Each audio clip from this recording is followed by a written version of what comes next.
안녕하세요. 동인간 뉴스터디 동정민 앵커입니다. 박사님들 어서 오십시오.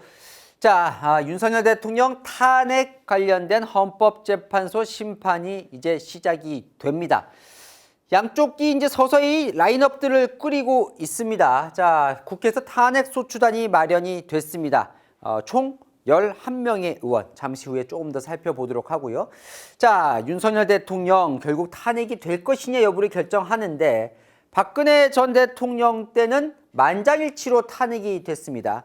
자, 지금은 약간 의견들이 만장일치 탄핵 이번에도 될 거다라는 게 국회 쪽 얘기고 이게 상당히 시간이 좀 걸릴 수도 있고 또 어떻게 될지 모른다라는 게 지금 여당 쪽 얘기가 나오고 있는데요. 자, 핵심은 두 가지입니다. 그걸 가르는 핵심은 두 가지. 1번, 자, 계엄 이번에 선포한 게 내란죄냐 아니면 정당한 통칭이냐, 이거 지난 시간에 알아봤죠. 오늘 알아볼 두 번째 대목은 자, 이 비상계엄 대통령이 실시했습니다. 이게 계엄의 요건이 되느냐 여부를 살펴보는 겁니다. 왜냐하면 비상계엄이라는 건 대통령에게 주어진 권한 맞습니다. 네, 맞아요. 자, 맞다면 대통령 얘기대로라면 이게 고도의 통치 행위이기 때문에 내란이 될 수 없다라는 게 대통령 주장인데, 그러면 그 대통령이 가진 그 권한, 비상계엄권 이번에 발동한 게 제대로 요건을 갖춰서 진행까지 된 거냐, 이 부분이 두 번째 핵심 쟁점입니다. 지금 시작합니다. 동투더 뉴스. 자, 박사님들, 비상계엄의 요건을 두 가지 측면에서 살펴볼 겁니다. 이게 바로 헌법재판소에서 쟁점이 될 거기 때문이죠. 첫 번째는 실체적 요건을 갖췄느냐 여부가 될 겁니다. 이게 무슨 말이냐? 자, 제가 말씀드린 대로 헌법 제77조에 대통령은 계엄을 선포할 수 있게 되어 있습니다. 계엄권은 대통령의 정당한 통치 행위 맞습니다. 자, 논란이 이겁니다. 계엄을 선포할 요건을 갖췄느냐, 실체적으로. 대통령은 아무 때나 계엄을 선포할 수 있는 게 아닙니다. 그죠? 정확히 법에 적시가 되어 있습니다. 언제 전시 사변 또는 이에 준하는 국가 비상사태에 있어서 병력으로서 군사상의 필요에 응하거나 공공의 안녕 질서를 유지할 필요가 있을 때만 계엄을 선포할 수 있습니다. 계엄법 2조 2항에도 계엄을 선포할 수 있는 요건이 적시되어 있습니다. 비슷해요. 비상계엄은 대통령이 전시 사변 또는 이에 준하는 국가 비상사태 시 적과 교전 상태에 있거나 사회 질서가 극도로 교란되어 행정 및 사법 기능의 수행이 현저히 곤란한 경우에 선포할 수 있다 돼 있어요. 국회는 뭐라고 하는 거예요? 아니, 보세요. 전시 아니죠? 전시라면 전쟁이에요. 전쟁 아니에요. 아니잖아요. 그죠? 지금 전쟁 안 하고 있잖아요. 그 다음에 사변. 사변이라는 게 제가 국어 사전 한번 찾아봤더니 뭐라고 되어 있냐면 전쟁에 이르지는 않았지만 경찰의 힘만으로는 진압이 되지 않는 뭔가 무력 일이 벌어졌을 때, 그래서 군을 투입해야 할 때, 그때가 사변입니다. 뭔가 어마어마한 폭동이 발생해서 경찰 힘만으로는 진압이 안 될 때, 치안이 유지되지 않을 때 군을 투입할 수 있는 거예요. 그거 아니라는 거죠.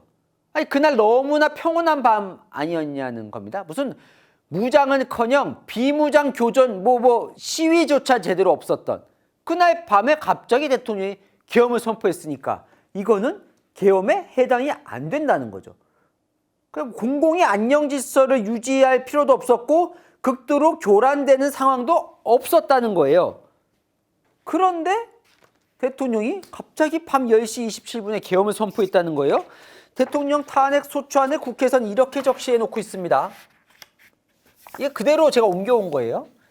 그날 비상계엄이 선포되기 전까지 전쟁의 발발이나, 자, 국토 참절. 참절은 뭐냐면 우리나라 영토 중에 일부를 이렇게 가져가려고 하는 시도가 있거나, 그런 거죠. 외부 적이 침입했거나 아니면 내부에서 쿠데타가 발생해서 예를 들어 제주도다. 그럼 제주도를 누가 막 점령했거나 이럴 때, 아니면 국헌문란, 헌법이 문란될 때, 이런 목적을 가진 무장 반란 집단의 폭동, 혹은 무장 또는 비무장 집단이나 군중에 의한 사회 질서 교란 상황이 전혀 없었고 그런 징후조차 없었는데 비상계엄을 선포했기 때문에 이건 계엄의 실체적 요건에 해당하지 않는 계엄이다.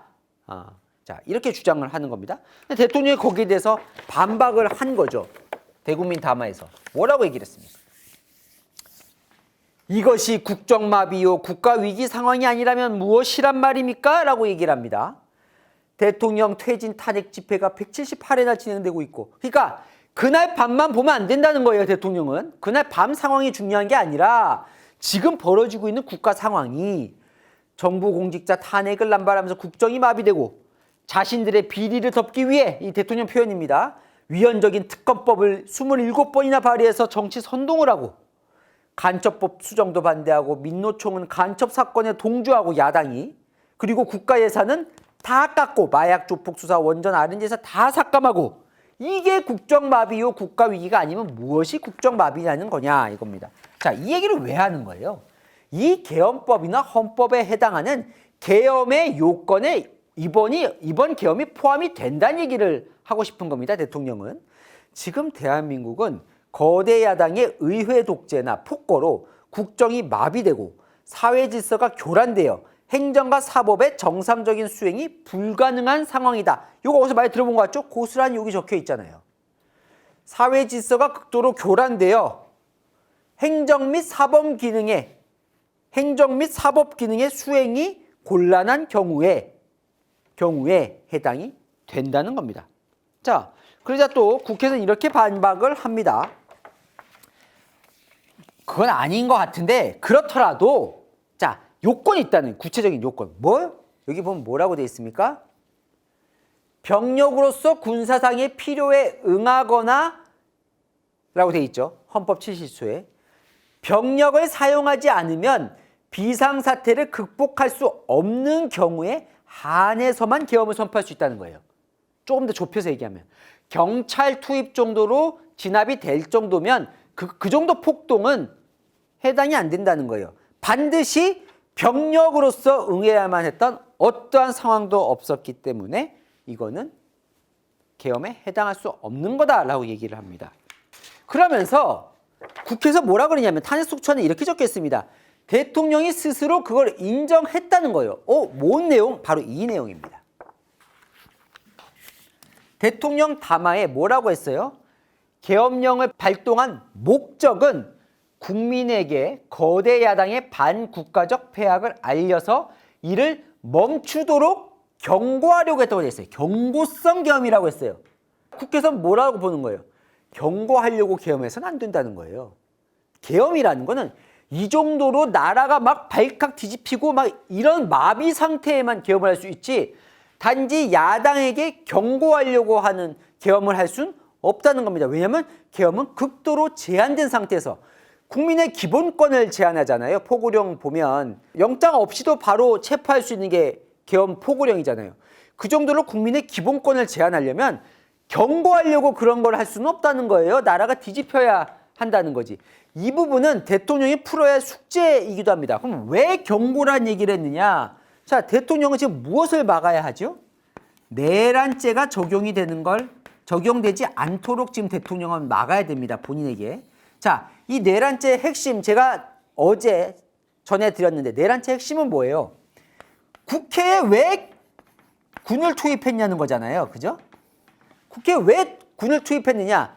자, 국회에서 뭐라 그래요? 국회에 군을 투입한 이유, 국회가 유일하게 계엄 해제권을 갖고 있으니까 이를 막기 위해서 자, 헌법이 보장하는 계엄 해제권을 막으려고 국회에 군을 투입했으니까 이건 내란이다라는 얘기를 하는 거잖아요. 그때 대통령이 뭐라고 얘기를 하는 겁니까? 나는 국회를 마비시킬 생각이 없었는데 질서 유지만 하려고 했는 건데 나는 경고하려고 보낸 거예요. 실제로 국회를 마비시키거나 국회의원을 체포하려고 했던 게 아니라고 대통령이 얘기를 합니다. 하지만 그게 이 계엄의 요건에 있어서는 오히려 부메랑으로 대통령이 돌아오는 거예요. 그 정도 경고하려면 계엄을 하지 말았어야죠. 계엄이라는 건 경고하려고 할 수 있는 게 아닙니다라는 거. 내란죄와 이 계엄의 실체적 요건 두 가지 속에서 이 경고라는 부분은 하나는 방패가 되지만 하나는 그 방패를 무력화시키는 게 된다는 그런 모순에 지금 대통령이 일단 직면해 있습니다. 자, 이 부분은 어떻게 대통령이 풀어나갈지는 이번 헌법재판소 표로에서 아주 흥미로운 대목이기도 합니다. 자, 두 번째, 절차적 요건으로 가봅니다. 자, 두 번째 쟁점은 뭐냐면 비성겸 선포의 절차적 요건을 갖췄느냐입니다. 국회에서는 지금 탄핵 소추한 내용 중에 이 부분이 있습니다. 절차를 지키지 않았다. 자, 무슨 내용이냐? 자, 헌법 89조에 따르면 다음 사항은 국무회의 심의를 거쳐도록 되어 있습니다. 그 중에 뭐가 포함이 되어 있어요? 계엄이 포함되어 있죠. 계엄. 계엄은 국무회의의 심의를 거쳐야 합니다. 실제로 계엄법 2조 6항에도 보면 자, 국방부 장관은 계엄 선포 요건에 해당하는 사유가 발생한 경우 국무총리를 거쳐 대통령에게 계엄 선포를 건의할 수 있다 이렇게 되어 있습니다. 국무총리를 거쳐서. 그런데 한덕수 국무총리는 국회에 나와서 뭐라고 얘기를 했느냐? 나는 계엄을 건의한 적이 없고 반대만 했다라고 얘기를 합니다. 그러니까 국회에선 야당에서는 뭐라 그래요? 당시 국무위원들이 다 반대했는데 대통령이 그냥 가서 발표한 거다. 국무회의의 심의를 거친 게 아니다라고 지금 주장을 하고 있는 겁니다. 자, 이 부분은 또 약간 야당이 모순에 빠진 대목이기도 한데요. 사실은 국회에서 야당 중심으로 박성재 법무부 장관을 비롯한 자, 장관들이 이제 탄핵 얘기를 할 때 뭐라고 얘기를 하냐면 계엄을 내리는 불법 계엄을 내리는 그 국무회의에 들어가서 동조를 했기 때문에 탄핵이 돼야 한다 이렇게 얘기를 하거든요. 근데 대통령에 때 얘기할 때는 국무회의가 없었다. 그래서 대통령을 탄핵하는 거다 이렇게 얘기를 하고 있습니다. 이번 조금 거기서 또 야당이 좀 모순된 대목이긴 한데 어쨌건 국무회의를 제대로 거치지 않았기 때문에 절차적 요건이 맞지 않는다는 거예요. 이 부분도 지적합니다. 헌법 82조에 따르면 대통령의 국법상 행위는 문서로 해야 되고 이 문서에는 국무총리와 관계 국무위원들이 부서한다고 되어 있어요. 부서는 뭐냐면 서명이에요. 서명. 사인. 내가 이거를 확인했습니다라고 사인을 해야 되는데 부서 서명이 이번에 없었다라는 게 한덕수 국무총리의 얘기입니다. 나는 비상계엄 선포 문서를 본 적도 없고 서명한 적도 없다라고 한덕수 국무총리가 국회에 나와서 얘기를 하거든요. 그러니까 부서를 한다고 되어 있는데 부서를 안 했다는 거죠. 자, 여러분 이것도 기억이 나실 겁니다. 자, 계엄 발령한 당일날 우원식 국회의장이 이제 빨리 들어오세요 해놓고는 국회의원들이 다 들어왔는데도 그때 이제 절차적 요건을 잘 따져서 합시다. 그러면서 서두르지 않고 딱 기다렸다가 하는데 뭐라고 얘기를 하냐면 계엄을 선포하면 대통령은 지체 없이 국회에 통보하여야 한다. 알려야 돼요, 이걸. 근데 우원식 국회의장 뭐라고 얘기합니까? 지금도 얘기를 합니다. 우 의장은 우리는 통보를 받은 적이 없다. 이게 중요해요. 왜냐하면 계엄을 선포하면 국회에 알려야 해요. 왜냐? 그래야 계엄을 해제할 수 있는 요건을 국회가 갖고 있기 때문에. 그럼 계엄을 해제할 거냐 마냐를 국회가 판단할 수 있게 해줘야 되는데 계엄령만 내려놓고 이걸 국회에 알리지 않았다. 자, 즉 계엄 절차를 제대로 걸치지 않았다라고 얘기를 하는 거죠. 반면 대통령은 이렇게 반박을 할 것 같습니다. 이 부분에서는 구체적으로 얘기는 하지 않았지만 대통령이 언뜻 담화의 내용을 보면요. 이 부분이에요. 맞아. 보시죠. 자, 맞아요. 국무회의 심의를 거치도록 되어 있습니다. 대통령이 계엄을 선포할 때는 국무회의 심의를 거쳐야 한다. 하지만 이건 아니에요. 뭐예요? 의결을 거쳐야 하는 건 아닙니다. 의결이라는 거는 그들이 결정할 수 있어야 되는데 계엄의 결정권은 누가 갖고 있느냐? 대통령이 갖고 있습니다. 국무회의를 열어서 심의를 하면 되는데 그래서 국무회의 열지 않았냐는 거예요. 자, 한덕수 국무총리는 오후 9시에 이미 들어가서 반대를 했지만 대통령이 강하게 해야 한다고 하자 한덕수 총리부터 그럼 절차를 거쳐야 합니다 하면서 국무회의를 열어야 한다고 얘기를 했다는 거죠. 그래서 실제로 국무회의를 열려면 국무위원 11명이 참석을 해야만 열 수 있기 때문에 기다렸다는 거예요. 그래서 제일 마지막에 송미령 장관과 조경 장관이 대통령실로 도착해서 두 사람 하자마자 대통령이 딱 있다가 내려가서 계엄 발표했다는 거잖아요. 그러니까 왜 기다렸냐 이들을 이 11명 채우려고. 저 국무회의 심의를 거쳤다라고 하는 게 대통령의 얘기고요. 두 번째도 계엄법 3조를 보면 계엄을 선포할 때는 계엄사령관에게 공고하도록 되어 있는데 실제로 그냥 포고령이 나오잖아요. 그러니까 포고령으로 공고했다라고 얘기를 하는 거고, 또 여기 보면 헌법 89조 보면 계엄을 해제할 때도 국무회의 심의를 열어야 하거든요. 그래서 실제로 12월 4일 그러니까 새벽 1시에 국회에서 계엄 해제 결의안이 땅땅땅 난 이후에 새벽 4시 26분에 대통령이 담화를 발표합니다. 그러면서 비상계엄 해제를 발표하죠. 그때 뭐라고 얘기를 하냐면 국무회의 의결 종족수가 충족되지 못해서 오는 대로 바로 계엄을 해제하겠다라고 대국민 담화를 발표를 합니다. 그러니까 이거는 사실 4시 26분에 생방송으로 담화한 게 아니라 3시 넘어서 녹화를 해놨다가 이때 이제 틀었다는 건데, 이때 국무회의를 열려고 이 국무위원들을 기다렸다고 얘기를 하죠, 대통령이. 그러니까 이 얘기를 왜 했겠어요, 대통령은? 나름 본인은 절차를 지켰다라는 걸 남기기 위해서 이 얘기를 했을 겁니다. 자, 이 부분은 이제 헌법재판소에서 쟁점으로 붙게 될 겁니다. 절차를 거쳤냐. 근데 한덕수 국무총리 이렇게 얘기를 합니다. 국무회의가 아니었다는 말에 동의한다. 국무회의 심의를 거쳐야 한다고 했는데 국무회의가 아니었다는 말에 동의한다. 정식 건의도 정식 심의도 없었다라고 한덕수 총리 얘기를 하고 있는데, 어쨌건 헌법재판관은 뭐라고 판단할지가 이제 쟁점이 되겠죠. 동투더 뉴스. 헌법재판소에서 다툴 일단 3단 논법, 어제 오늘 뉴스터디 보신 분들은 이해하실 겁니다. 자, 대통령 탄핵 소추안, 국회 쪽은 이렇게 변론을 할 겁니다. 대통령은 자신과 배우자 김건희의 불법 행위를 감추려고, 또 국정을 잘 못하니까 지지율이 낮는 거를 한번 엎어보려고 그런 위기를 타개하고자 비상계엄을 선포했고, 계엄의 해제를 막기 위해 국회를 봉쇄하고 국회의원을 체포하려고 했어요. 그래서 결과적으로 국군을 자신의 이익을 위해 사용하고 선량한 청년들을 불법 계엄군으로 만들어서 내란 행위에 동원하게 만들어 국민의 신임을 배반하였다. 요게 이제, 그러니 내란 대통령은 탄핵. 대통령 탄핵의 가장 핵심 요건이 뭐라고요? 국민의 신임을 배반해야 된다. 네. 대통령은 무슨 소리? 내가 한 이유는 거대 야당이 자신들 비리를 수사하고 감사하는 검사와 감사원장을 탄핵하겠다고 했기 때문에 거대 야당의 반국가적 패악을 알려서 멈추도록 경고하려고 나는 헌법의 틀 내에서 대통령의 권한인 계엄권을 행사했고 국회 기능을 마비시킬 생각 자체가 없었다. 그 계엄령을 발동하되 헌정 질서와 국권을 지키고 회복하기 위해서 나는 했을 뿐이고 일정 부분 성과도 있었던 거다. 요걸 갖고 이제 헌재에서 맞붙을 겁니다. 그럼 누가 심판하느냐? 근데 왜 이렇게 심판 갖고 시끄러우냐? 제가 간략하게 설명을 드리겠습니다. 지금 헌법재판관은 일단 현재 6명이 있습니다. 이름 많이 기억해 두세요, 박사님들. 앞으로 어마어마하게 신문, 방송에서 많이 듣게 될 이름들입니다. 문영배, 이미선, 김형두, 정정미, 정형식, 김복형. 6명이에요. 지금 현재 6인. 원래는 몇 명이에요? 9명인데 3명이 공석이에요. 그 3명이 모두 국회 몫인데 그 국회 몫을 하겠다고 지금 민주당이 단독으로 지금 인사청문회라도 열고 통과시키겠다고 하는 거죠.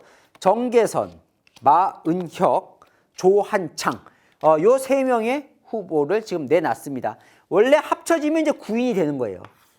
그러면 여당과 대통령실에서는 왜 요 3명 하지 말라라고 얘기를 하냐, 이겁니다. 지금 이제 한덕수 대통령 권한대행이 결국 최종 임명권을 갖고 있는 건데, 자, 왜 하지 말라는 거냐? 간단합니다. 추천자를 봐야 돼요. 문영배 재판관, 이미선 재판관은 문재인 전 대통령이 결국 추천해서 된 사람이고, 김영두 재판관은 김명수 전 대법원장이 했던 사람이고, 정정미 재판관과 함께, 정형식 재판관은 윤석열 대통령, 김복형 재판관은 이제 조희대 대법원장이 추천한 인물입니다.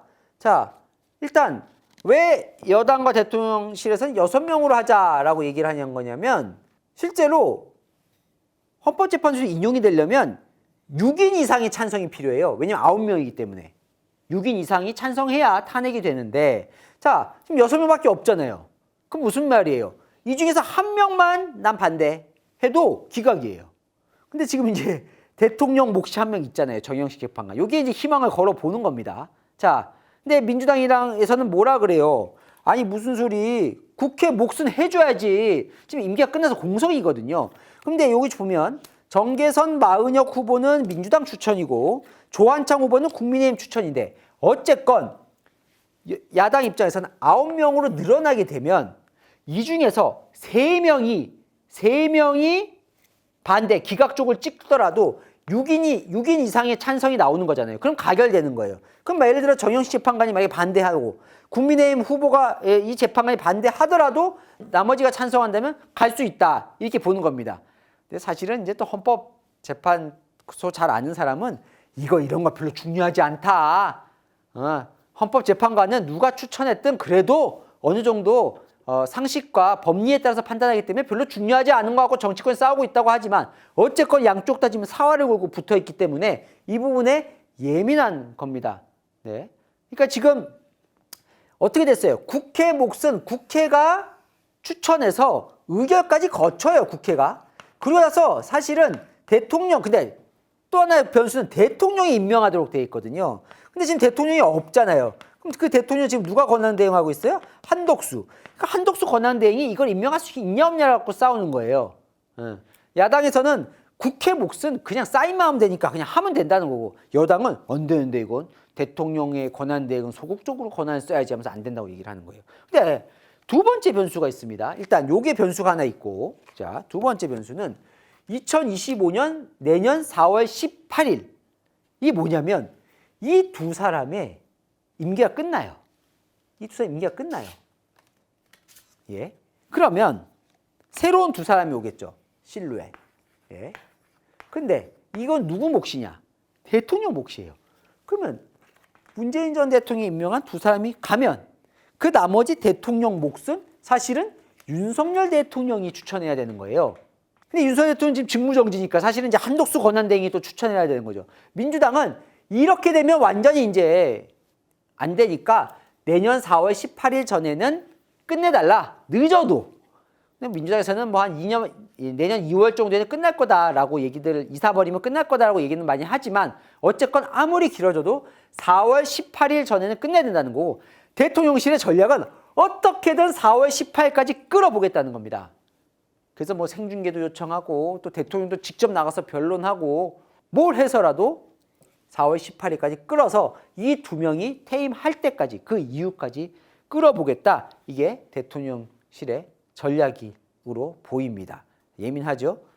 그런데 주심이 또 마침 윤석열 6명 중에 딱 한 명 있는 윤석열 대통령 추천한 정영식 재판관이 주심이 됐습니다. 이게 이제 전자추첨으로 랜덤으로 돌린 건데 하필이면 됐어요. 그런데 정영식 재판관이 또 누구냐면 대통령이 탄핵안 가결 직전에 임명권을 하나 쓰는데 그게 바로 박선영 진실화위원장, 과거사 하는 그 위원장을 박선영 전 의원을 임명을 하는데 이 정영식 재판관이 박 전 의원 동생의 남편, 제부예요.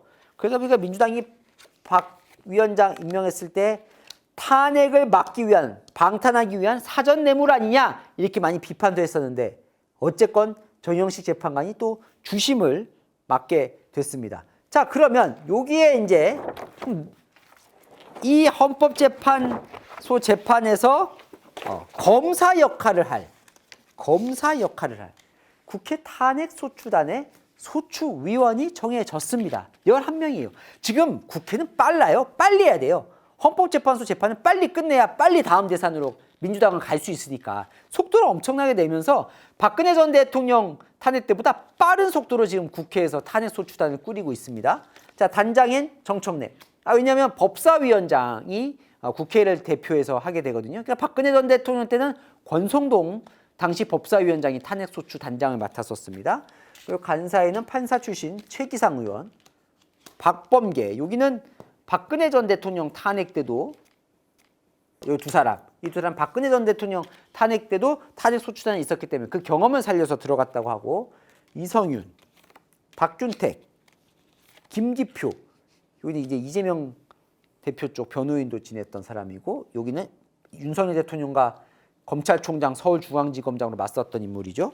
네, 박선원 여기는 국정원, 그다음에 이용우, 그다음에 조국혁신당의 박은정 검사, 그리고 개혁신당의 천하람 의원까지 이렇게 11명이 가 있습니다. 자, 윤석열 대통령은 아직 변호인단을 꾸리고 있는데 빨리빨리 안 꾸립니다. 왜냐하면 시간을 끌어야 되기 때문에 변호인단 꾸리는 것도 지금 열심히 대통령이 직접 고르고 있는 걸로 전해지는데 이쪽으로 맞서 세운다면 김홍일 전 국민권익위원장도 했고 방통위원장도 했었죠. 윤석열 대통령과 함께 검사 시절에 함께했던, 그다음에 윤갑근 여기도 검사 출신이고, 그리고 석동현 40년 지기 석동현 변호사. 여기 헌법재판관을 사이로 두고 국회 검사 탄핵소추단과 또 피의자 대통령단 간의 치열한 재판 이제 변론이 이제부터 시작이 되는 겁니다. 27일에 첫 번째 변론이 시작된다고 하죠. 27일 이후에 실제로 꽝 붙으면 제가 지금 이제 제가 이틀 동안 전해드린 것보다 훨씬 디테일한 내용들이 많이 나오겠죠. 서로 준비를 해올 테니까 그 내용 제가 분명히 알기 쉽게 정리를 해드리겠습니다. 자, 퀴즈 나갑니다. 대통령 탄핵 여부를 결정하는 그 결정을 맡은 헌법기관은 어디일까요? 1번 국회 법사위, 2번 대법원, 3번 공수처, 4번 헌법재판소. 자, 정답 아시는 분은 저희 유튜브 영상 밑에 댓글 남겨주시면 5분 추첨해서 선물 드리도록 하겠습니다. 자, 복잡한데 궁금한 이슈 또 댓글로 남겨주시면 제가 풀어드리겠습니다. 아시죠? 평일 오후 7시 뉴스의 주말 오후 3시엔 동행과 뉴스터디. 오늘 순서 여기까지입니다. 감사합니다.